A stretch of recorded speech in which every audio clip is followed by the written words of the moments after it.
no Escritório de Representação do Ministério das Relações Exteriores de São Paulo. É graduada em Direito pela USP e também em RI pela PUC São Paulo e tem mestrado pelo Instituto Rio Branco. Então, muito bem-vindas, obrigada por terem aceitado o nosso convite hoje. Eu vou passar a palavra agora para a professora Janina Nu, que é a diretora do Instituto de Relações Internacionais da USP, que faz esse evento junto com a gente hoje, junto com o Laboratório de Análises Internacionais da USP. Obrigada, Aimee. Bom, quero brevemente só mais uma vez agradecer a embaixadora Irene Gala, que sempre colabora com a gente, né?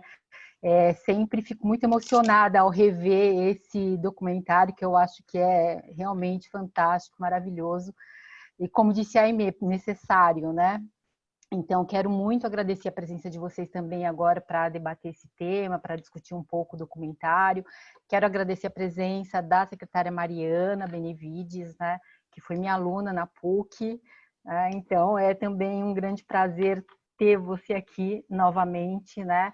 Quero só registrar a parceria, né, que a gente tem, que o Instituto de Relações Internacionais tem também com o escritório do Ministério das Relações Exteriores de São Paulo, dirigido aí pela embaixadora Irene Gala, né? O programa MONUEM, que é o programa de simulação da ONU para o ensino médio de escolas públicas, tá? A embaixadora Irene vem fazendo um trabalho também maravilhoso, né, com vários estudantes de escolas públicas. A gente tem, né, podido, assim, a honra de participar desse projeto. Infelizmente, esse ano a pandemia, né, suspendeu a nossa disciplina, né, que a gente oferece na Escola Estadual Alberto Torres, né? Mas uma boa notícia é que a gente mantém contato com os alunos, embora a disciplina não esteja sendo oferecida. A gente mantém contato com os alunos no ensino médio e, recentemente, aí as diretoras presentes aí, né, e os pesquisadores presentes do Laboratório de Análise Internacional conseguiram, né, envolver 2 alunos de lá com bolsa do CNPq, né, para participar dos projetos do laboratório. Então, quero mais uma vez agradecer a presença das expositoras e também parabenizar aí, né, todos e todas que estão trabalhando aí no Laboratório de Análise Internacional Berta Lutz, né, que tem um nome também muito significativo, por todo o trabalho que vocês têm feito. Parabéns. Muito obrigada, Mariana. Primeira secretária Mariana, embaixadora Irene, a palavra está com vocês. Obrigada. Mariana, para a gente variar um pouco, você começa hoje a falar com o pessoal? Vocês podem abrir e aí a gente começa com as perguntas depois, fiquem à vontade. Com o maior prazer. Tá bom, vamos abrir para perguntas. Bom, vocês acabaram então de ver o documentário, nós já vimos em outras ocasiões e são temas que para a gente são muito presentes no nosso dia a dia, na convivência entre colegas mulheres, são coisas que a gente sempre discute e vivencia. E, bom, eu não sei exatamente o que a embaixadora vai querer falar, mas eu pensei, como vocês são muito jovens e são universitários, em comentar mais o aspecto do gargalo da entrada na carreira do que a questão propriamente da ascensão na carreira aos postos mais altos e aos postos considerados mais importantes. Não sei se vocês, acho que o documentário falou já, né? Mas, enfim, na carreira, apenas 25% são diplomatas mulheres. A carreira é predominantemente masculina, tem muito mais diplomata homem. E a gente sempre se pergunta por quê, né? Por que não ingressa mais mulher no Itamaraty? E isso é uma coisa que faria muita diferença para a gente na carreira, se nós estivéssemos mais representadas, se nós fôssemos um grupo maior, se fosse meio a meio. Os nossos interesses, com certeza, reverberariam na instituição de outra maneira. E aí, enfim, é uma questão que eu discuti até semana passada com amigas super queridas da carreira e a gente pensando por que será, né? Se a gente vai ver os números do concurso, é um número similar de candidatos homens e de candidatos mulheres. Então, a gente pensar num argumento de que as mulheres não prestam a prova porque a carreira exige sacrifícios familiares ou coisas assim, não é exatamente uma explicação, porque as mulheres prestam sim a prova. Nos cursos de relações internacionais, hoje a gente não está vendo toda a plateia, Mas, no geral, quando a gente passa esse documentário em eventos em faculdades de relações internacionais, para o público interessado em seguir carreira diplomática, no geral, a plateia é predominantemente feminina. Tudo bem, o título do documentário é Mulheres na Diplomacia, poderia atrair, mas, enfim, tem muita mulher em curso de relações internacionais, tem muita mulher em cursinho para prestar o Itamaraty, e, no entanto, no ingresso, é um ingresso que varia entre 23% a 26% há muitos anos. Até o começo dos anos 2000, tinha uma fase que era uma prova oral. E, por muito tempo, se culpou isso. A gente, de alguma forma, pensava a prova oral discrimina as mulheres não entram. E, hoje em dia, a prova não é mais oral, é escrita, é anônima. Tem teorias de que a letra, a caligrafia de mulheres é mais delicada e pode ser percebida por um examinador, mas, enfim, hipóteses. E não tem um estudo consistente do porquê e quais são os motivos sociais, econômicos e psicológicos que limitam a entrada de mulheres na carreira. E aí, pensando, acho que uma coisa que vem à cabeça é uma questão da segurança da mulher, do quanto a mulher se sente capaz de passar em provas, de ocupar espaços de poder. E eu acho que isso é uma questão que, para quem é universitário agora, é muito importante pensar, sabe? O quanto ao longo da faculdade, não sei a experiência de vocês no curso de RI da USP, que até na minha época nem existia, mas o curso que eu fiz de Direito na USP era um curso muito machista. A maior parte dos professores eram homens, os colegas homens falavam mais na aula, eles tinham mais espaço, os professores valorizavam mais eles, e eu acho que ao longo do curso vai se consolidando uma coisa masculina, de que aquilo é um ambiente dos homens, os homens vão ficando seguros e se formam dessa forma, e eu acho que isso depois se reflete em concursos, em entrevistas de emprego. Então, se eu estou imaginando, não estou vendo, mas estou imaginando que a plateia é predominantemente de alunos, estudantes ou de ensino médio ou universitários, interessados em prestar carreira. E aí eu acho que um fator muito importante para as mulheres é pensar que, sim, nós somos capazes. Sim, a carreira é para as mulheres também. Porque se não algum fator, alguma forma de bloqueio pode impedir as mulheres, tanto do desempenho bom em prova, quanto na vida profissional como um todo. E, enfim, não tem estudo sobre isso, é uma coisa que eu acho que, enfim, pode ser uma explicação que também explica o desempenho de mulheres em muitas outras carreiras, né, não só na carreira diplomática. E aí, entrando um pouco na parte do como é a vida de uma mulher diplomata no Itamaraty, eu estaria mentindo para vocês se eu dissesse que não tem desafios e que não é difícil. É difícil, é mais difícil para nós do que para os colegas homens. É mais difícil conciliar a família, é mais difícil ter filho, pensar em mudança com filho, do que seria uma profissão que não exigisse uma mudança da família de 3 em 3 anos, mas não é impossível. Nós temos exemplos de embaixadoras aqui, como a embaixadora Irene, bem-sucedidas e que prestaram o concurso em outras épocas, quando possivelmente era ainda mais difícil ser mulher na carreira, e chegaram ao topo da carreira e tiveram uma vida profissional bonita e com trabalhos super interessantes.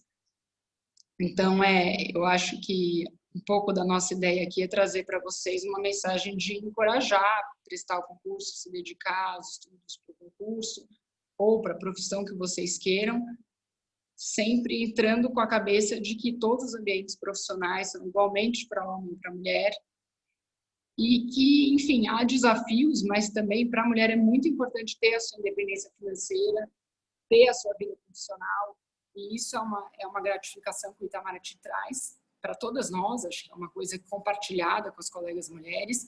A gente sabe que tem desafios e que a carreira é mais difícil para nós, mas que ela também nos proporciona uma liberdade financeira, de independência e até uma satisfação profissional, de saber que a gente trabalha numa área que a gente gosta, que a gente escolheu e que foi a que a gente quis e conseguiu. Enfim, era mais ou menos essa mensagem que eu queria passar e abro para perguntas depois. É isso. Boa tarde a todas e todos. Muito obrigada, Mariana. Ótimo ter ouvido você. Depois, Janina, está aí. Se a minha rede está meio estável, se você não estiver ouvindo bem, faz sinal para eu entender, tá bem? Tá. Mas a gente está te ouvindo. Alô? Bem. Oi, vocês estão me ouvindo? Sim, sim. Ah, tá bom. Ótimo. Gente, boa tarde. Super bom falar com vocês. É muito bom estar aqui de novo, né? O trabalho do Itamaraty que a gente fez, ganhando o público. É realmente muito bom. Eu queria chamar a atenção de vocês. É claro que a gente pode começar com aquele tradicional. Muito obrigada a quem nos convidou. Muito obrigada, professora Janina, o pessoal do Bertalux. Fantástico estar aqui com vocês. Fico feliz de ter aí 51 participantes com a gente. É super bom. Aí vocês podem ter a própria Mariana, né? Eu falei assim, fala primeiro a Mariana. Aí eu vou trazer um pontinho para vocês. Sabe qual é o papel de uma liderança feminina? Fazer com que depois de vocês venham outras. Depois de mim, tem que vir outras embaixadoras e outras líderes e outras mulheres que vão falar em nome das diplomatas brasileiras. Então, a minha maior preocupação é que em algum momento eu possa sair de cena, porque todo mundo vai estar querendo ouvir a Mariana. Então, é bom que ela já, desde logo, entenda que o protagonismo é dela.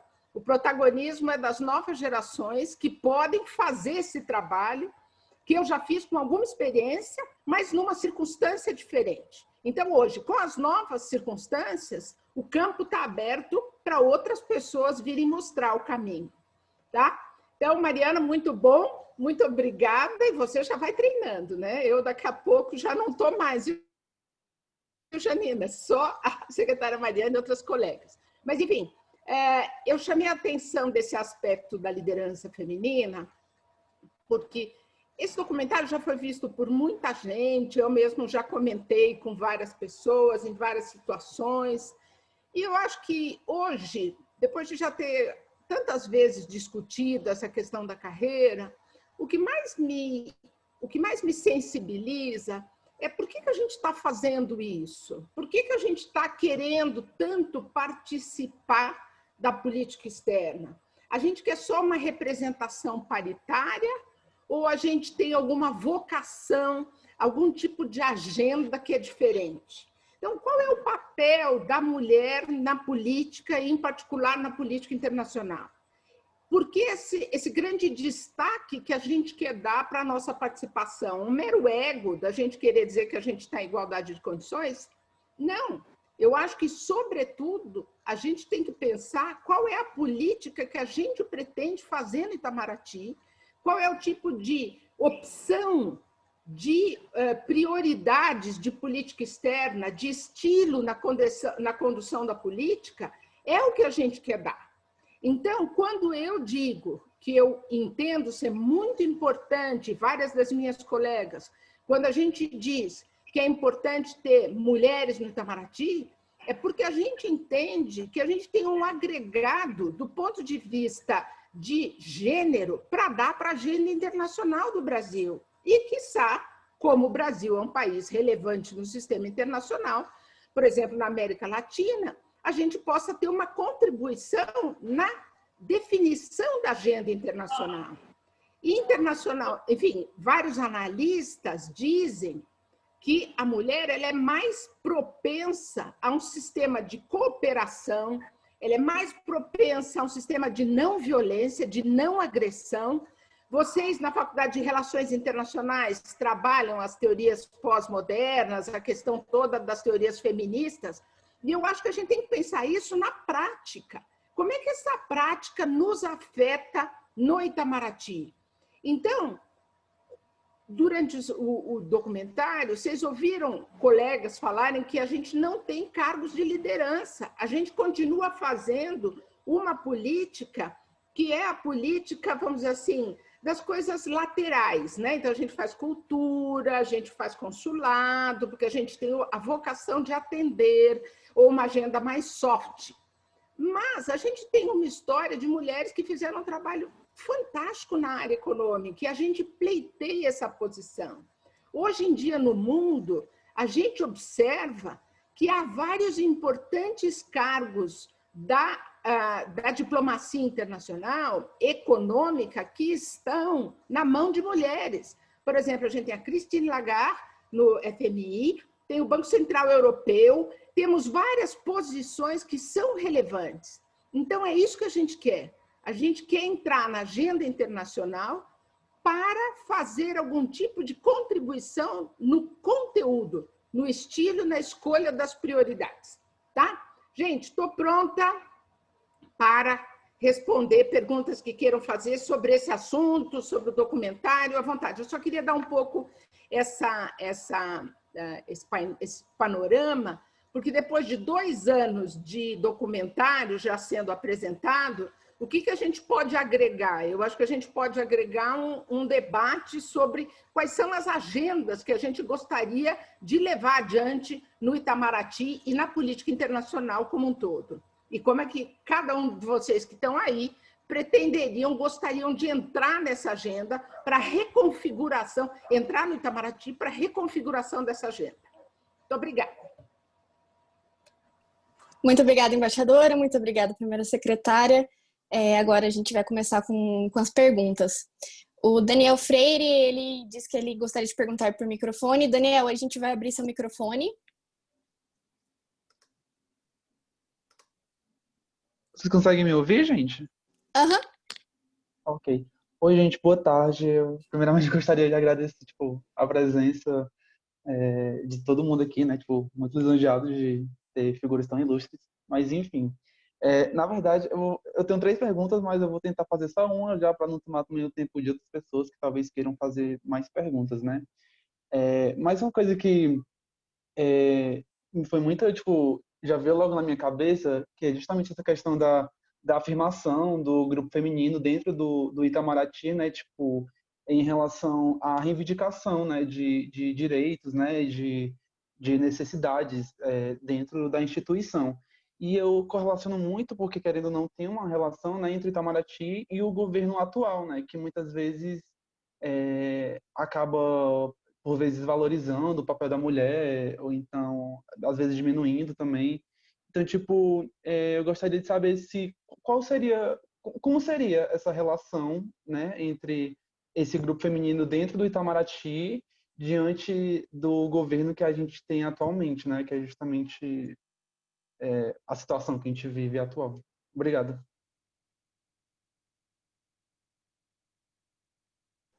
Muito obrigada.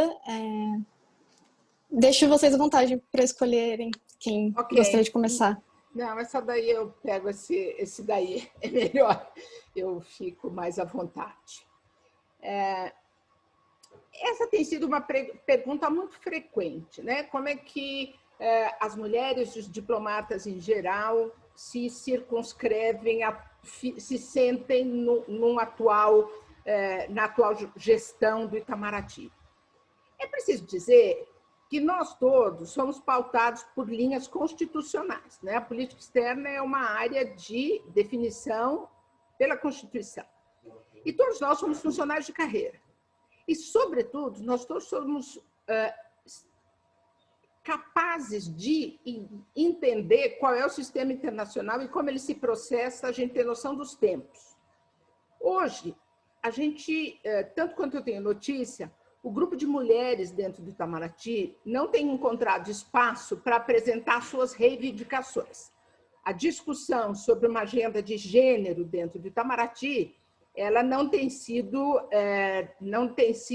viabilizada. Tanto quanto eu sei, não há um espaço para que as mulheres se apresentem como um grupo apresentando suas demandas. No entanto, a gente reconhece haver lideranças femininas dentro da atual chancelaria. E existe um fato que é haver mulheres, mas não necessariamente mulheres feministas. E não necessariamente mulheres que apresentam-se como feministas, mas que eventualmente até atuam dentro de uma proposta, de uma agenda de defesa dos interesses das mulheres. Então, a gente entende que o momento atual recomenda percepção do contexto em que a gente está. Então, não é possível fazer uma clara apresentação de uma pauta de interesses vamos dizer assim, das mulheres diplomatas e não só diplomatas, porque nós temos várias colegas dentro do Itamaraty que são de outras profissões e também têm demandas, às vezes, bastante semelhantes às nossas. Então, este não é o momento, mas a gente sabe que nós temos lideranças femininas no Itamaraty que, eventualmente, vão ter essa sensibilidade sem necessariamente anunciar que isso está sendo feito assim, porque o momento não é favorável. Do ponto de vista das pautas que a gente encontra a nossa sensibilidade, eu vejo várias colegas, sobretudo mais jovens, que estão conseguindo dar a sua contribuição para formar uma posição. Os temas do Itamaraty são amplos, nem todos eles vão para a imprensa. Aliás, é muito bom que nem todos eles estejam na imprensa, porque a diplomacia, por princípio, não se faz em palco. A gente não faz uma Zoom diplomacy, a gente faz uma diplomacia de descrição, de contatos, de formulação de ideias. Então, eu acho que nós, mulheres no Itamaraty, e aí eu me refiro também aos meus colegas homens, nós estamos dando o melhor do nosso potencial, da nossa capacidade de negociação para avançar os temas que são essenciais à diplomacia brasileira. Obrigada. Não sei se a Mariana quer adiantar, quer agregar alguma coisa.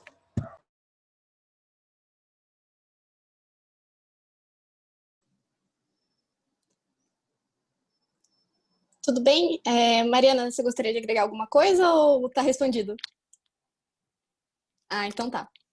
Vamos passar para a próxima pergunta, então. A Verônica diz: boa tarde, gostaria de perguntar como é para uma mulher que tem uma família e filhos seguir carreira diplomática que exige muitas mudanças para diversos países. Mariana, essa é com você, porque eu não tenho filhos. E, eu não tenho filhos. E assim, só para chocar, porque eu adoro chocar, né? Que eu acho que é bom, até porque as mulheres elas têm uma imagem e as pessoas têm medo, né? Então eu brinco, eu digo assim, olha, eu nunca tive filhos e marido para levar, eu podia arrumar um namorado em cada lugar que eu estava, então foi ótimo, né? Mas agora já estou fora da carreira quase, né? Já estou velha, porque já não tenho mais talento para tantos namorados. Mas enfim, Mariana, brincadeiras à parte, temos várias colegas diplomatas, embaixadoras com filhos, e eu acho que a Mariana pode dar um testemunho melhor. Sim, bom, como eu já tinha dito, não é fácil, eu tenho filhos pequenos e a minha próxima remoção vai ser a primeira com filhos, então eu pessoalmente ainda não tive essa experiência, mas pelo que eu ouço assim, de amigos e de amigas e de colegas, é bem complicado, principalmente é muito difícil conciliar com a carreira do cônjuge para uma mulher, porque ainda é um pouco mal visto e as pessoas têm muito preconceito com aquele homem que está acompanhando a mulher a trabalho. E quando o contrário é naturalizado, uma mulher que larga a profissão dela e acompanha o nosso colega diplomata, é tratado com naturalidade essa situação, o contrário ainda não. Então, é muito complicado para os homens, porque ou eles têm que conciliar a carreira deles com a nossa e se disponibilizar a viajar e se mudar, ou eles vão ter largado a carreira e vão estar nos acompanhando e vão ver olhares e comentários, então você não está fazendo nada aqui, isso sempre acontece, e é um machismo estrutural nosso que ainda não concebe muito esse modelo familiar em que a carreira de destaque, a carreira que move a família é a carreira da mulher. Acho que é isso. Mas, enfim, é possível, temos muitos colegas com filhos, com famílias, embaixadoras que fizeram a carreira toda assim. As coisas também vão se acomodando, as famílias vão cada uma achando seus jeitos.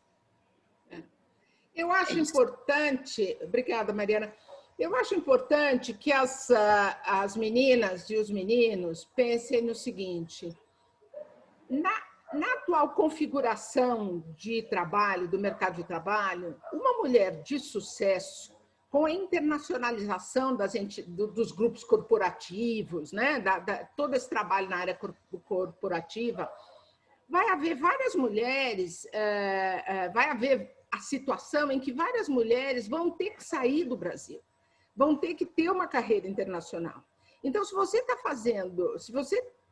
orientado para essa área, é natural que em algum momento surja a possibilidade de sair. E eu acho que sair nas condições do Itamaraty ainda é bem favorável, né? Porque a gente vai com toda uma estrutura e que é bastante mais fácil do que, às vezes, pessoas que chegam num lugar, imagina, você vai num lugar, não tem ainda...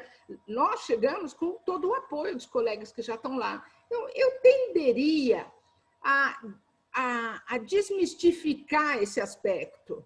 Eu não sei quão mais difícil é ser uma mulher profissional com filhos, com uma carreira de sucesso, vivendo só no Brasil, ou só em São Paulo, ou só em alguma grande cidade.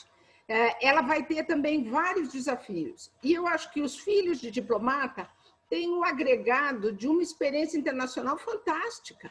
Às vezes, os cônjuges das diplomatas, mas isso também vale para os colegas que têm mulheres, que são cônjuges, ou até os casais gays também dentro do Itamaraty, a possibilidade do outro aproveitar esse tempo. É uma experiência bastante boa. A gente não passa toda a vida no exterior, a gente passa momentos da vida no exterior e a gente pode alongar ou diminuir. Para ascensão na carreira, a gente tem que cumprir prazos de exterior, mas esses prazos nem são imensos. A gente consegue fazer uma composição. Então, eu acho que o que a gente ouve dos colegas e das colegas, sobretudo das meninas, é que é difícil, mas eu acho que isso é próprio da mulher profissional, não é exclusivo da diplomata que tem essa oportunidade para o exterior. Obrigada, Aimee. Obrigada.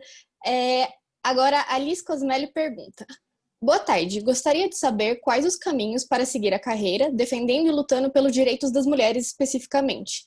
Digo isso por sentir até uma insegurança em poder falar sobre essa pauta dentro de uma instituição como o Itamaraty. Olha, eu não teria nenhum problema com relação a isso, ingressar. A secretária Mariana mencionou que, enfim, a prova é uma prova fechada. Hoje em dia, existe até uma percepção de que talvez na composição da prova, na preparação da prova, seja importante colocar homens e mulheres preparando a prova, porque o fato de ter menor aprovação de mulheres já suscitou a possibilidade de que isso seja um viés de conhecimento masculino. Então, a gente está trabalhando com isso. Eu, sob nenhuma hipótese, pensaria em não entrar na carreira porque eu sou uma mulher e porque eu tenho medo de Itamaraty. Quer dizer, todas as instituições serão machistas, né? A estrutura de poder é uma estrutura que não convida a mulher a ter liderança, a menos que você for fazer uma carreira que é clássica de mulheres.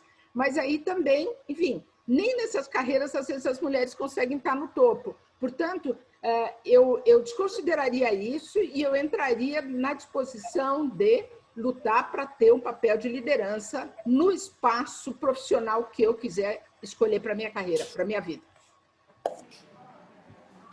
Sim.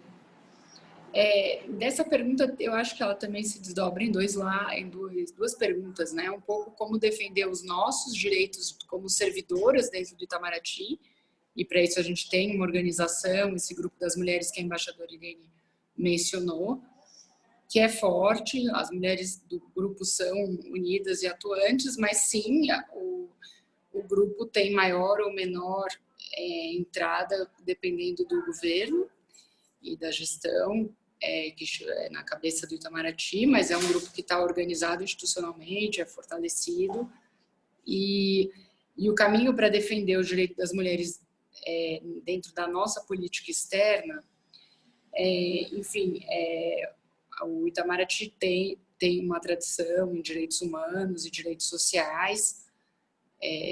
Há mudanças quando há trocas de governo, mas tende a ter uma linha condutora de defesa dos direitos das mulheres, historicamente, e as áreas do Itamaraty ligadas a direitos humanos, temas sociais, cidadania, se é do seu interesse trabalhar com isso, há espaço para trabalhar com esses temas dentro do Itamaraty.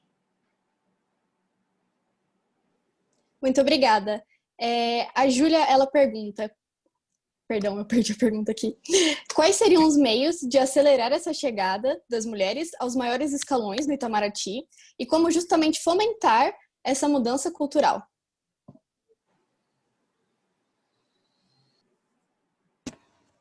Bom, depois a Mariana pode dar algum comentário sobre ideias que estejam sendo discutidas nesse grupo, que ela é mais ativa do que eu, nesse grupo. E eu, enfim, não estou dentro do grupo porque a minha posição é um pouco diferente, não no tocante ao que as meninas do grupo pleiteiam, mas apenas uma questão de organização, porque a tendência é quando a embaixadora fala, todo mundo fica quieto. Então, eu acho que a minha ausência deixa, ou a minha e de outras colegas, como é uma carreira muito hierárquica, se a gente tira essa presença dos mais velhos, né, no caso das mais velhas, a gente deixa um pouco mais de oxigênio dentro do grupo, né? Vamos colocar dessa forma. Esqueci a pergunta. Como chegar nos altos escalões. Tá bom. Gente, eu no documentário eu defendo cotas, eu acho que a gente tem que fazer várias ações afirmativas, a gente tem que, por exemplo, criar cotas para a entrada de mulheres, a gente tem que criar cotas para as promoções de mulheres, porque senão vai levar muito tempo para a gente chegar numa posição de equiparação. E hoje em dia, por exemplo, no México, eu não sei se quem assistiu e tem interesse no tema, se vocês viram um documentário feito, chama Eleitas, que é um documentário feito por um grupo aqui do Brasil, que seguiu 100 mulheres eleitas na América Latina. E eles trazem uma informação muito interessante sobre o México. Recentemente, no México, eles aprovaram uma legislação que todos os cargos do Executivo, do Legislativo e do Judiciário têm que alcançar a paridade de gênero. Então, é muito legal a gente ver um país que não está muito diferente do Brasil do ponto de vista da sua estrutura de moral, né? Da sua estrutura histórica, da sua base de formação, um país que alcança essa posição. Então, eu acho que é muito importante trazer mais mulheres para dentro do Itamaraty, estimulá-las a buscarem posições de destaque.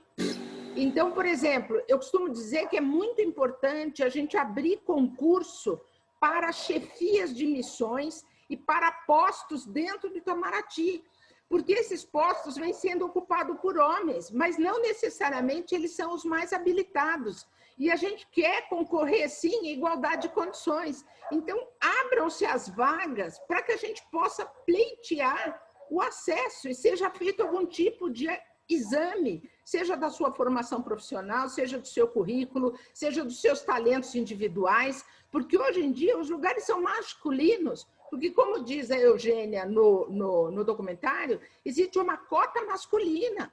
Então, no Itamaraty, o que a gente tem que fazer é pedir que haja oportunidade para as mulheres demonstrarem o seu valor e concorrerem em igualdade de condições com os homens, que a gente não consegue fazer isso. Então, a nossa proposta tem que ser muito nesse sentido, né? Vamos realmente lutar por mulheres em todas as posições e, se querem igualdade, se acham que é uma questão de mérito, a gente se dispõe a lutar para ter oportunidade de mostrar nosso mérito.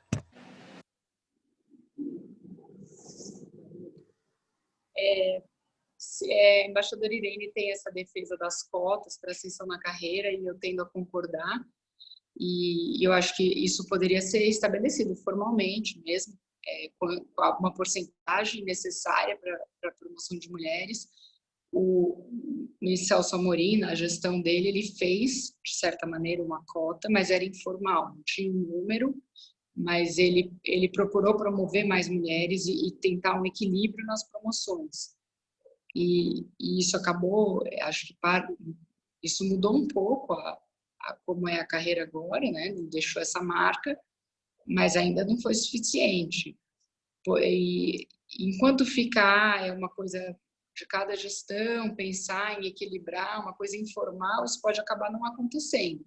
Então, realmente, se fosse estabelecida uma cota na promoção fixa, a gente poderia aumentar mesmo o número de mulheres nas posições mais altas do Itamaraty. E a questão de como mudar a mentalidade, eu acho que uma coisa está ligada à outra. Só vai mudar a mentalidade quando tiver mais mulheres nas posições mais altas. É indissociável, não tem como a gente falar, a gente vai primeiro mudar a mentalidade e depois vai ter mulher nos postos altos, não tem como. Uma coisa tem que andar junto com a outra. Eu acho que sim, é uma medida que tem que ser pensada, como equilibrar mais a promoção de homens e mulheres na carreira.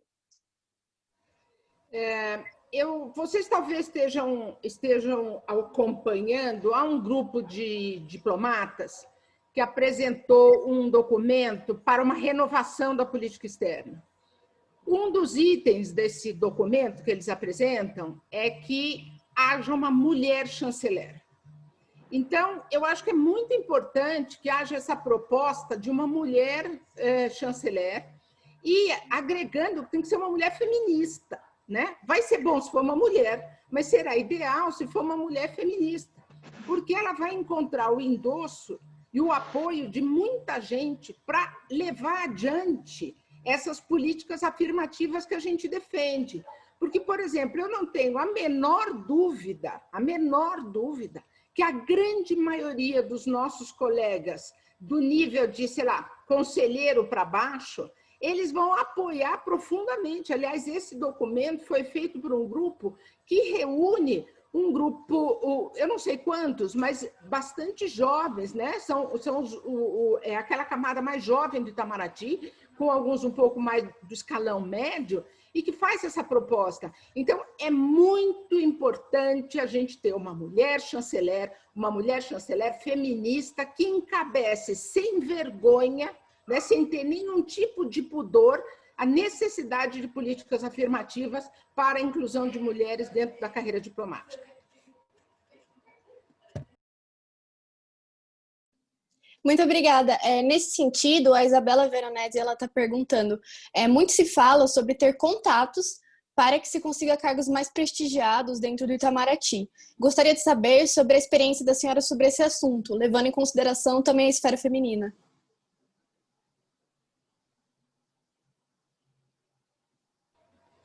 Mariana, você começa? Eu vou falar alguma coisa, mas você primeiro.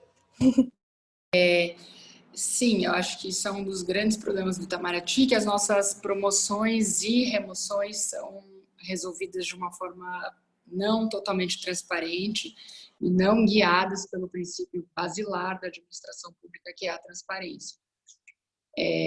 Não há um critério objetivo do porquê você vai ser removido para tal país, nem porquê você vai ser promovido ou não. A decisão, em última instância, é tomada numa reunião secreta, a que poucos têm acesso, e sim, acho que nesse tipo de tomada de decisão, sem transparência e com algum lado secreto, ficam prejudicadas várias minorias e não diria só as mulheres, mas pode haver até algum tipo de preferência política por uns colegas do que por outros, enfim, uma série de coisas que passam longe de um critério de mérito.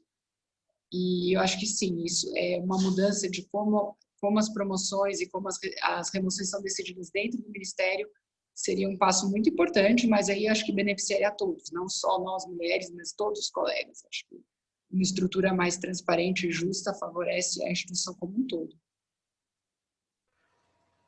A Mariana falou com absoluta propriedade, né? Afinal, esse é um tema que a gente discute, ela sente isso na carreira dela diretamente. O corte de gênero que eu faria aqui diz respeito a uma estrutura hierárquica masculina, ela tende a trazer em volta dela o poder masculino. Então, na hora de promoções, e se são promoções que não têm um critério explícito, o embaixador ou a pessoa que vai escolher, o ministro, ele vai escolher quem está próximo dele. E quem está próximo dele é essa entourage masculina.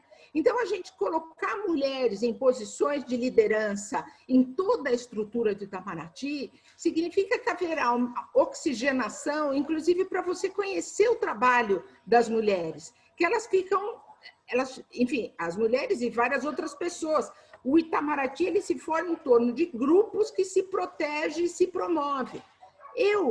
É claro que eu tenho que fazer aqui a referência ao fato de eu não ter sido parte de nenhum grupo, de eu não ter, aí a minha vida, a minha experiência pessoal, eu não tenho nenhum nome famoso, não sou filha de diplomata, nada, pelo contrário, e eu consegui fazer uma ótima carreira, tá? Então, você tem espaço para lutar e para ter o seu talento reconhecido.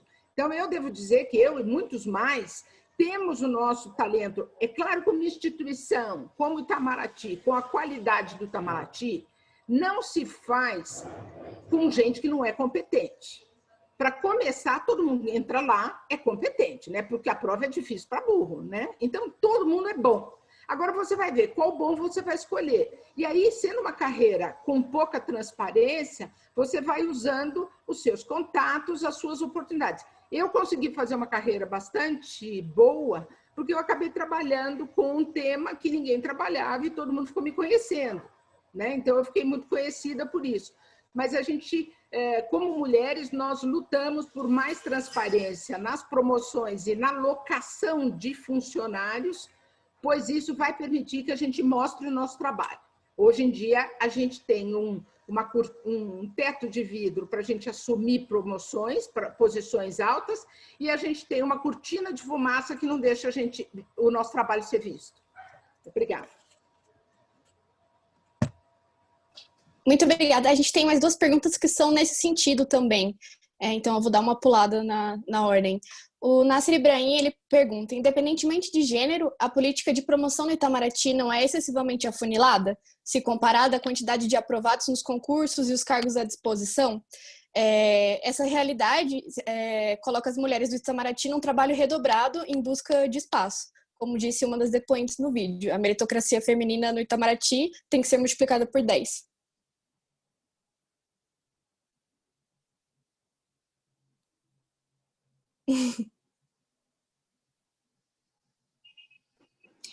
A carreira é uma pirâmide e realmente não há espaço para que todos cheguem a embaixador, e de forma nenhuma. Tem mais funcionário na base da pirâmide do que no topo da pirâmide. Não há vaga para que todo mundo ocupe um posto de chefia, nem que seja um chefe de posto no exterior, nem um embaixador na carreira. Mas eu não sei, eu acho que isso é em praticamente todas as carreiras, né? Claro que as carreiras se afunilam, as posições do topo há um menor número de pessoas. Eu acho que algumas coisas também, eu acho que na carreira tem uma cultura de que você precisa necessariamente chegar a embaixador, e não é valorizado um trabalho intermediário, é valorizado ao longo da carreira um especialista num tema, numa área geográfica. E se o reconhecimento não viesse apenas da promoção, mas viesse também do conhecimento acumulado pelo funcionário, isso poderia também trazer outras formas de compensação. Então, sim, não é possível que todos cheguem a embaixador, mas vão ter diferentes formas de reconhecimento. Isso é uma coisa que eu acho que tem que ser trabalhada. E, enfim, o funil ele se aplica também para os homens, né? Quando a gente está aqui tentando abordar como o funil é para as mulheres, mas ele é também para os homens, numa pirâmide, o número de secretários, que são as 3 primeiras posições na carreira, é um número muito maior do que o número de ministros e de embaixadores, que são os últimos cargos na carreira. E enquanto a carreira for pensada assim como algo vertical, que você tem que só se preocupar com a subida, né, isso vai trazer frustração para todos. Você tem que ver que ao longo do caminho você pode fazer um trabalho de qualidade e ser reconhecido por isso e criar outros mecanismos de recompensa. Eu sublinho a importância disso que a Mariana falou. A carreira é muito legal. Eu acho que a gente tem uma belíssima carreira. O caminho se faz caminhando, né? Então, o caminho é bom. Esse fetiche com ser embaixador, fala assim, bom, você já pode falar, né? Mas é porque, ao longo do caminho, eu fui gostando do meu caminho. E me parecia natural eu chegar a embaixador. Mas eu fiz opções que talvez as pessoas não queiram fazer. E se ela não quiser fazer, ela talvez não vá chegar a embaixador, mas ela está feliz. Por exemplo, nós temos uma prova, que é uma prova que a gente tem que fazer uma tese para chegar a ministro conselheiro, para chegar a ministro e daí chegar a embaixador. Vários colegas optam por não fazer essa prova e eles vão ficar para sempre conselheiros. E também não tiveram que fazer a prova, vão ficar como conselheiros, vão ficar na carreira, vão fazer exterior, vão se aposentar, vão viver situações interessantes, vão fazer trabalhos. Então, eu acho que o fetiche do embaixador, nos militares também, eles entram e eles chega um momento, quando chega coronel, né, vai para a reserva. A gente não vai para a reserva, a gente não continua trabalhando. Mas eu acho que a carreira, ao longo dela, ela é muito positiva e ela pode te trazer muita satisfação. E outra coisa, hoje em dia, com a ampliação da agenda internacional e dos atores, eu acho que qualquer um que tiver passado pelo Itamaraty, isso a gente está vendo mais e mais, saem do Itamaraty e vão atuar em outros setores com grande destaque. Porque, mal ou bem, o Itamaraty é uma grande casa de formação. Então, as pessoas saem em qualquer estado, em qualquer momento da carreira e vão para outros lugares e vão fazer ótimas carreiras. Então, passar pelo Itamaraty, eu acho que será sempre um agregador. Ficar lá é muito bom, mas só entrar e passar também é bom. Muito obrigada. Uma última pergunta agora, ainda no tema das hierarquias. A Gabriela Leite, ela pergunta como exatamente está organizada a hierarquia e a divisão por temas e áreas dentro do Itamaraty e como funciona o crescimento dentro da instituição, como se dá a filiação a cada área. A questão do crescimento, eu acho que a gente falou um pouquinho já, né? Vocês falaram um pouquinho para a gente.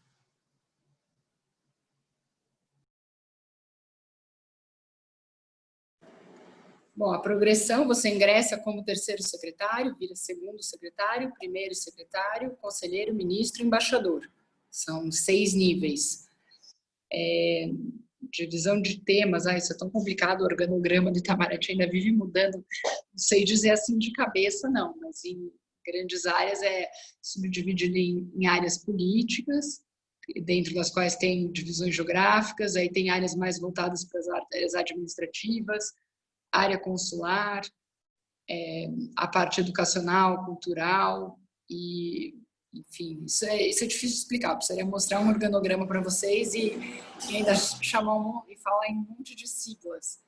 E, mais ou menos, as pessoas tendem a buscar dentro do Itamaraty as áreas de seu interesse, fazer subcarreiras dentro da carreira. Então, tem gente que trilha uma carreira mais na área econômica, mais na área política, um pouco pelo seu perfil, mas nós somos reconhecidos como generalistas, então nós podemos ir para um posto ou ser designados para áreas com as quais a gente não trabalhou previamente, isso sempre pode mudar, mas tem colegas que fazem uma carreira em uma área só e conseguem mais ou menos manter isso ao longo da vida. Não sei se isso responde o que você queria, mas... Eu sou um exemplo de quem buscou especialização desde o começo, né? Trabalhei muito com África e acho que foi muito bom. A chancelaria, o Departamento de Estado americano, diz que um bom diplomata para os Estados Unidos é aquele que tem uma especialização temática, um conhecimento geográfico profundo e uma língua. Isso quer dizer o quê? Que o diplomata generalista ele vai perdendo espaço. A complexidade do sistema internacional e da agenda internacional não nos permite ser aquele generalista do início do século XX, né? Quando você meio que discutia em salões sobre todos os temas. Agora você, por exemplo, hoje em dia a gente tem um grande desafio no Itamaraty, que eu, aliás, lanço isso para todo mundo que está nos ouvindo e que é da área internacional, a gente tem um imenso desafio com a área tecnológica. Quando a presidenta Dilma foi uma vez a uma formatura de Rio Branco, de alunos do Rio Branco, ela perguntou, quantos aqui são engenheiros? Não tinha nenhum, porque o pessoal que entra no Itamaraty pode ser de qualquer área. E faz muita falta para a gente ter compreensão de vários temas. O Brasil teve durante, 6, 7 anos, na Agência de Energia Atômica, na Áustria, em Viena, ele teve um professor da USP como embaixador, foi dos poucos embaixadores não de carreira que a gente teve. E o Brasil, que não é uma potência nuclear, o Brasil tinha uma voz fortíssima e participava sempre das principais comissões, das mesas, porque o nosso embaixador era um engenheiro nuclear. Então, ele entendia aqueles documentos profundamente. Então, eu acho que eu gostaria de deixar aqui para vocês a referência. A carreira é uma carreira de generalistas, mas cada vez menos. E cada vez mais a gente procura e precisa de conhecimento técnico. Eu vou mencionar para vocês um caso agora, e desculpe me alongar, mas eu vejo que a gente ainda está com boa participação, então eu vou aqui explorar isso, porque eu acho que é importante para a área de formação de vocês. A gente está vivendo agora um momento de pandemia, onde as viagens internacionais estão profundamente diminuídas. Isto, no meu entender, vai dar uma recuperada, vai recuperar a vitalidade do trabalho de muitas missões diplomáticas, de muitas embaixadas. Porque as embaixadas, que normalmente são o interlocutor dos governos e das reuniões, eles ficavam meio que só um pró forma, porque sempre vinha gente das capitais, gente dos países, que eram os técnicos, para conduzir as negociações. Hoje em dia, a gente vai passar por um tempo de menos interlocução, menos viagem, e, portanto, as instruções vão chegar mais para os diplomatas para eles trabalharem mais profundamente os temas.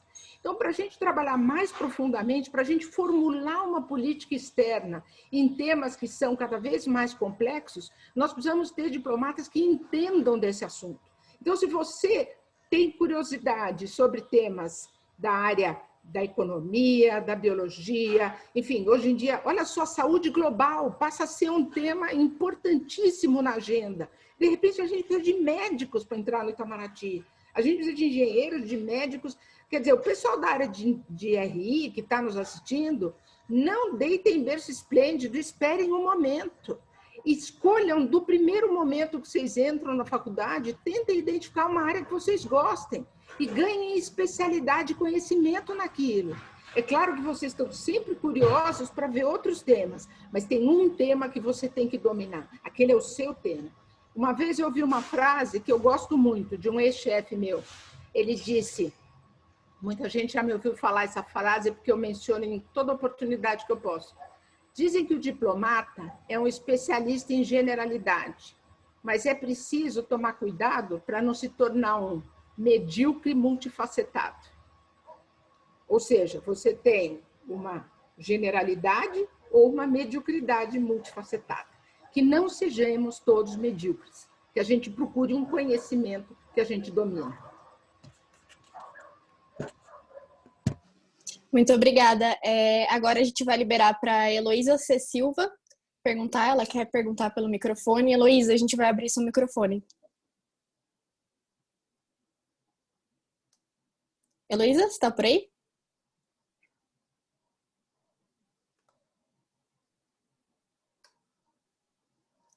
Alô, Heloísa? A gente vai passar para a próxima. Bom, qualquer coisa você se manifesta no chat, por favor.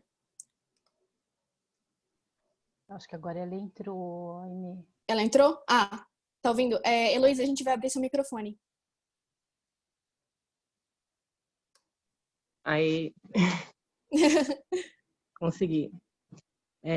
Boa tarde a todas, eu sou Heloísa Chagas. É importante eu perguntar isso, depois até da fala da Irene, da embaixadora Irene, que eu adoro muito tecnologia. E eu tinha uma grande dificuldade de fazer relações internacionais e gostar ao mesmo tempo de tecnologia. E ouvindo a sua fala de que precisamos nos especializar, eu parti pelo pressuposto de entender a tecnologia com uma maior implementação. Então, vamos lá. A minha pergunta é, tecnologia na carreira diplomática ou no Itamaraty faz sentido? É importante? Ela é necessária? Como uma mulher diplomata negra, jovem, falando sobre esse tema, quais são as cortinas de fumaça que existem? Outra coisa que também acho que é importante dizer, que eu tive a oportunidade de fazer um estágio voluntário no Ministério de Relações Exteriores em 2014, e aí eu consegui trabalhar sobre o tema de alimentação, e aí eu tive o insight de que tecnologia era necessária para isso. E foi importante que, na época, as pessoas estavam falando sobre os objetivos do milênio, era uma reunião interministerial, e eu entendi a importância das Forças Armadas nesse sentido, que aí dava a possibilidade de você conseguir conduzir uma cooperação sul-sul de maneira efetiva e com equilíbrio e com uma certa, vamos dizer, credibilidade, assim. E foi importante por isso. Como uma jovem que tem esse sonho de ser diplomata, a minha segunda pergunta é: como se preparar da melhor maneira possível, tendo os desafios econômicos hoje em dia? Quais as dicas que vocês duas podem dar para que isso aconteça? Acho que essa é a minha pergunta, minhas contribuições. Boa tarde. Boa tarde, Heloísa. Obrigada pela sua pergunta. Perdão, Heloísa... embaixadora, eu vou só aproveitar aqui que tem uma outra pergunta muito parecida também. A Tarsila Rigo, ela pergunta também se vocês podem compartilhar algumas dicas de como se preparar para o concurso. Tá. Olha, primeiro eu vou falar da tecnologia. Hoje em dia, um dos temas mais, quentes toda a área de ciência e tecnologia e o impacto disso na economia, no desenvolvimento de negócios. E eu confesso que eu sofro, porque eu não sou dessa geração. Quando alguém fala para mim numa startup, eu já começo a assustar, né? Porque não é o meu ambiente. Mas é claro que startup é uma coisa singela. Eu estou dizendo um trabalho de conhecimento de tecnologia, de grandes debates, como é que o tema está sendo discutido no cenário internacional e qual é o elemento técnico desse debate. Porque a questão é, quando a gente vai para o plano internacional, as coisas estão sendo discutidas. Por exemplo, hoje em dia, o grande debate em torno do acesso ao 5G. Para mim, o debate é exclusivamente político, porque eu tenho pouca habilidade, pouca capacidade de julgar o componente técnico disso, o que parece meio óbvio, mas para mim é difícil. Então, o que você, ou para todos, né, Heloísa, que tem essa possibilidade, se sente confortável na área de tecnologia, tente entender tecnicamente os temas que vão ser levados para debate internacional. Então, você vai debater internacionalmente com conhecimento técnico que hoje o diplomata enfim, a minha geração desconhece praticamente e os novos estão tentando agregar. Então, acho que é muito bom esse conhecimento associado e vá por aí. Com relação a ser uma mulher negra e que não tem, e nas condições de dificuldade financeira, há muitos grupos na internet que se apoiam, né, que são os grupos de CACDistas, que se apoiam na troca de informações e de estudos para se preparar para o Rio Branco. Então, eu acho que essa é uma boa forma, você se juntar nesses grupos e tentar verificar como alcançar, ganhar proficiência. Nós temos colegas diplomatas que também têm blogs que falam sobre temas que vão cair na prova, que orientam. Então, eu acho que, na minha época, não tinha nada disso. Hoje em dia, vocês têm muito mais acesso gratuito para buscar informação. Então, eu acho que... E não sei como é que hoje estava, havia uma bolsa para afrodescendentes, né, para apoiar, mas eu acho que hoje a concorrência é grande, sobretudo a forma de obter conhecimento é muito mais ampla. Mas vai atrás que você consegue. Obrigada. E sobre como entrar no Itamaraty, eu deixo as dicas para a Mariana, porque eu já entrei há muito tempo. Luísa, obrigada pela sua pergunta. E, bom, uma jovem negra especializada em tecnologia, acho que é tudo que o Itamaraty precisa. Enfim, eu acho que a gente precisa de quadros mais especializados em áreas de ciências, porque a maioria dos diplomatas vem de faculdades de relações internacionais, direito e economia, então teria muito a contribuir em diversas áreas, desde como modernizar as nossas práticas institucionais até as nossas posições em política externa, em temas relacionados à tecnologia.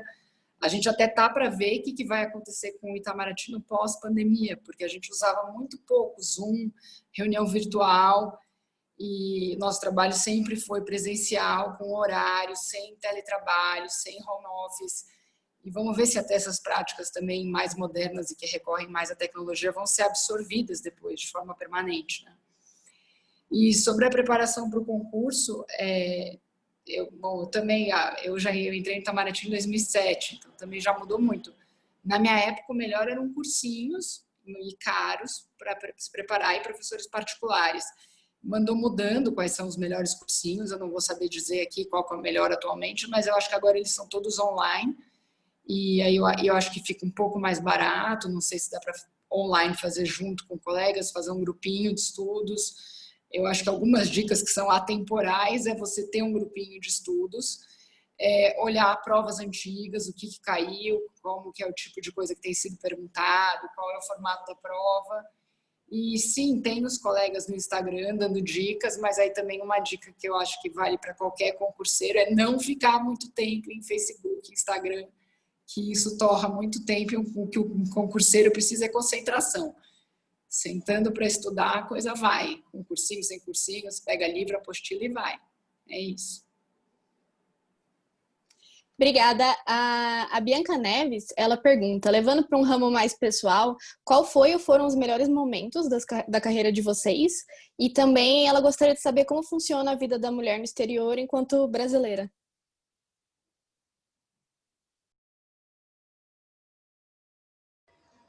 Gente, o melhor momento da minha carreira é este agora, que eu sou embaixadora, que todo mundo me conhece, que eu já sei que eu cheguei lá, que eu já tenho uma história construída, né? O meu melhor momento é esse. Então, mas ao longo da carreira eu tive grandes momentos, eu acho que a minha carreira foi sempre... eu sempre tive uma carreira que eu não tenho o que dizer da minha carreira, ela foi sempre excelente. Momentos às vezes mais difíceis, mas... Eu digo que é esse, o melhor momento é esse que eu estou vivendo agora, tá? Eu acho que é isso. Mariana. A gente reclama muito de Itamaraty, mas no fim a gente gosta e tem muita satisfação com Itamaraty.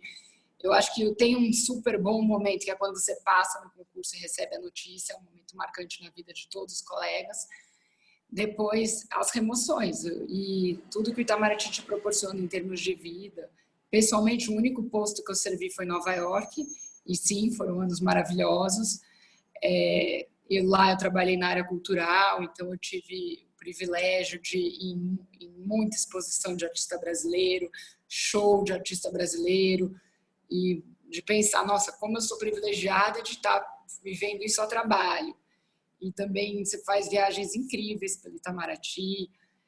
Também posso dizer o seguinte, o Itamaraty garante uma licença maternidade de 6 meses, que não é comum em todos os lugares.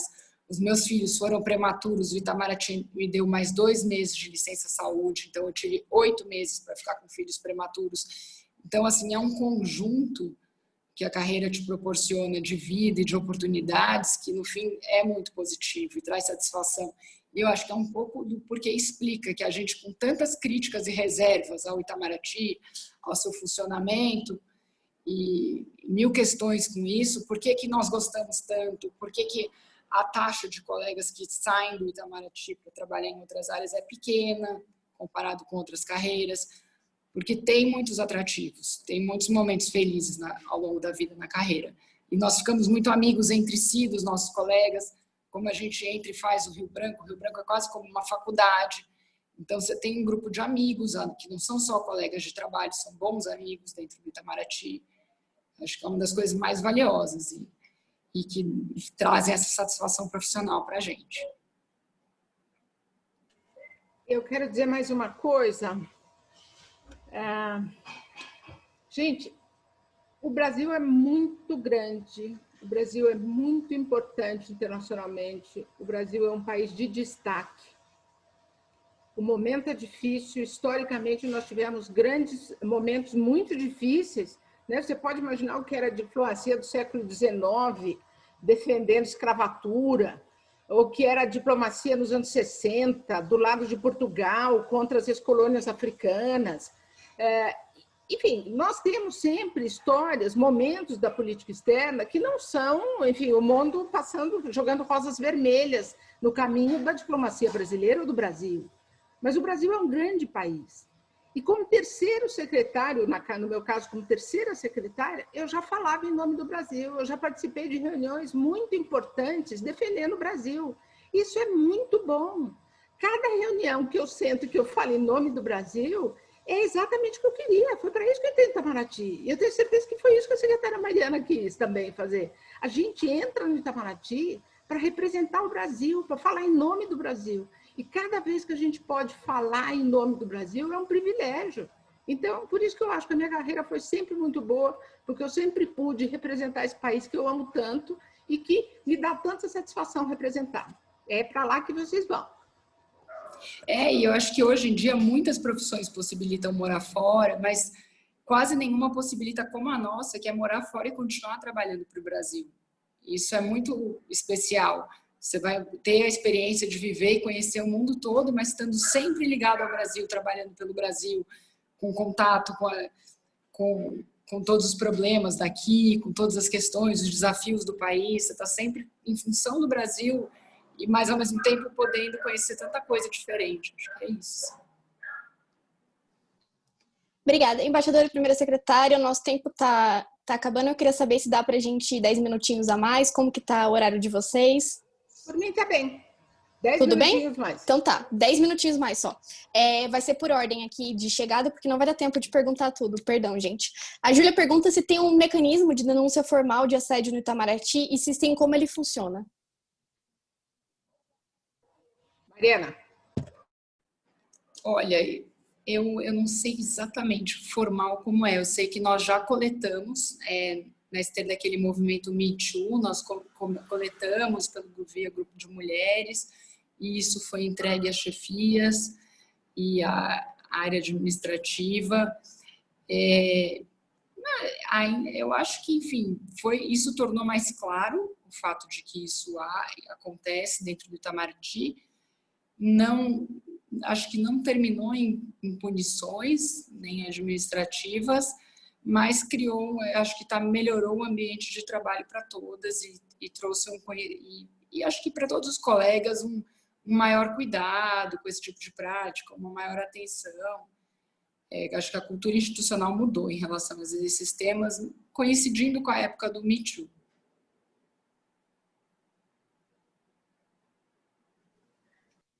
Muito obrigada. Embaixadora, a senhora quer acrescentar alguma coisa? Beleza. O Daniel Freire, ele comenta: foi dito no documentário uma visão sobre o idealizador da Escola da Diplomacia, o Barão do Rio Branco, cuja visão já não é muito concordada por diversas pessoas dentro do Instituto. Dentro do grupo feminino, há alguma tentativa de remodelagem dessa imagem diante desse patrono? Se vê muito hoje a desmistificação de heróis nacionais, em concordância com as novas reivindicações que são tomadas, como o feminismo? Olha, que eu tenha conhecimento ainda não. A gente, há um ano e pouco atrás, há 2 anos atrás, a gente ficou muito feliz que a gente conseguiu colocar num prédio do Itamaraty a primeira placa com nome de mulher, que é o nome da Maria José. Então, a gente ficou muito feliz. A gente ainda não está tirando estátua de ninguém de lá, não. E nesse aspecto, eu acho que a gente, enfim, aí já é outro tema, essa discussão sobre as imagens, sobre as pessoas, eu acho que a gente, é um processo, né? Vamos amadurecer isso, porque a gente não pode jogar a água junto com o bebê, né? Você não pode jogar o bebê junto com a água, quer dizer, né? You don't throw the baby in the water. Eu acho que há uma história construída no Brasil que agora a gente tem que fazer a tentativa de compensação pelos erros. Mas eu não acho que na diplomacia esteja o maior problema da história do Brasil. Eu acho que nós temos momentos da nossa história que seriam mais hoje objeto de reflexão sobre o momento, né? Sobre quando ele aconteceu. É um tema muito difícil, tanto que eu tenho consciência, eu acho que ele ainda não entrou na nossa agenda, e se dependesse de mim, hoje não era a bandeira que eu levantava. Eu acho que a gente tem bandeiras mais contundentes do momento, como, por exemplo, a agenda das mulheres, colocar referências, antes de tirar referências masculinas, que no fundo vão acabar, de novo, protagonizando o papel masculino, eu prefiro gastar minha energia trazendo o protagonismo de mulheres que também atuaram dentro da carreira diplomática.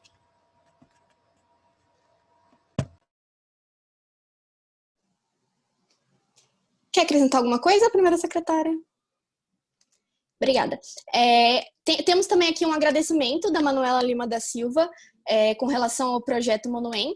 Ela escreve que o projeto aplicou uma nova visão e inspiração para as alunas da rede pública e implementou a sociologia do curso de Relações Internacionais, acabando com o pensamento de que alunas da rede pública não podiam alcançar um cargo tão importante como a diplomacia. Um pensamento muito ativo. E também ela comenta que é mais um agradecimento, né? Que gostaria de saber a sensação da embaixadora Irene Vidagallo ao saber que está terminando com esse pensamento que muitas vezes distancia a mulher a almejar e conseguir o cargo. Bom, eu queria dizer que a Manuela, ela é o nosso orgulho, é um dos nossos orgulhos, né? Fico muito feliz de saber que ela está aqui. A Manuela é uma menina que saiu de uma escola, de uma região, de uma comunidade em São Paulo e veio estudar numa região mais central. Teve a oportunidade de entrar para o projeto Monuem e está fazendo uma trajetória de vida muito legal, o que nos enche de alegria, de felicidade, da gente ver, e sobretudo, porque a Manuela é um desses exemplos que mostram, e eu falo isso para todos os outros que estão aí ouvindo a gente, como é importante a gente dar oportunidades para a escola pública. A escola pública, ela tem que poder levar aos alunos o tema internacional. E o projeto Monuem Eresp, que a gente implementa, ele dá essa chance de levar esse tema internacional para a comunidade, né? Para os alunos que não têm tanto acesso a essas informações, a viagens, né? Então, eu acho que é muito bom a gente tê-la aqui. É bom até a gente estar terminando com isso, que me dá esse grande orgulho, ela e alguns outros, enfim, eu faço votos de que, como ela, outros também sigam esse bom caminho de olhar o Itamaraty como uma possibilidade, não só Itamaraty, mas a carreira pública como um todo. O momento é um momento de demonizar o serviço público, mas o serviço público é valioso, o serviço público é necessário. Então, mãos à obra, estudem, façam os seus concursos e vamos ingressar nesse serviço público brasileiro. Eu vou encerrar aqui com uma última pergunta, juro, essa é minha. Eu gostaria de saber como funciona para as mulheres servirem em países que têm culturas consideradas mais patriarcais. Eu queria saber como isso interfere, se isso interfere.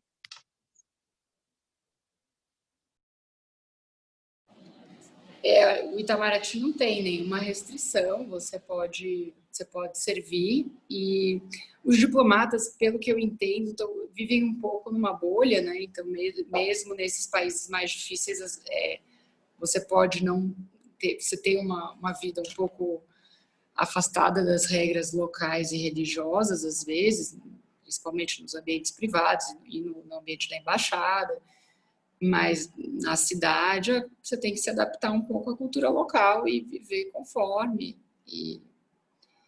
Mas é uma opção, você não é obrigado a servir nesses postos e nem proibido também. Se tiver o interesse, quiser ver de perto como pode. Muito obrigada. Agora, deixa eu só agregar uma coisa. Eu acho que hoje em dia, em termos de postos, a situação das mulheres é menos difícil do que da comunidade LGBT. Eu acho que os colegas gays e as colegas gays podem ter mais dificuldade de ir para sociedades que não admitem. E, afinal, isso acaba sendo um número bastante maior, porque, inclusive, países que têm ainda socialmente uma restrição mais evidente à mulher, eles não querem demonstrar isso para a comunidade internacional. Então, eles fazem questão de abrir um espaço. Você vê vários países árabes, por exemplo, que colocam mulher chanceler, para dar uma visão de presença feminina no ambiente internacional. Então, para as mulheres, esse não chega a ser um problema hoje em dia, não existe. Eu acho que ele é mais presente, talvez, para colegas da comunidade gay, LGBT. Muito obrigada. Bom, chegamos ao final do evento. Eu gostaria de agradecer imensamente a presença da embaixadora e da secretária aqui conosco nesse fim de tarde. Foi muito enriquecedor, o evento foi maravilhoso. Gosto muito de ver esse painel inteiramente de mulheres em cargos de liderança, a diretora do Instituto de Relações Internacionais e as mulheres da atual liderança do LAI e da futura. Então, novamente, agradeço imensamente a presença de todos e de todos os meus colegas do LAI que viabilizaram esse evento. Muito obrigada, embaixadora Mariana. Muito obrigada mesmo, foi excelente. Eu que agradeço o convite, muito obrigada e até a próxima. A gente sempre se encontra. Eu sempre digo para o pessoal aí que está me assistindo, eu acho que a maioria já me segue, mas eu tenho uma participação no Twitter e eu acho que é importante, ali é um lugar onde eu dou espaço para questões das mulheres, de racismo. Amanhã eu vou estar à tarde num evento com a professora Regina Lima. Nós vamos estar no lançamento do Observatório Feminino de Relações Internacionais na internet.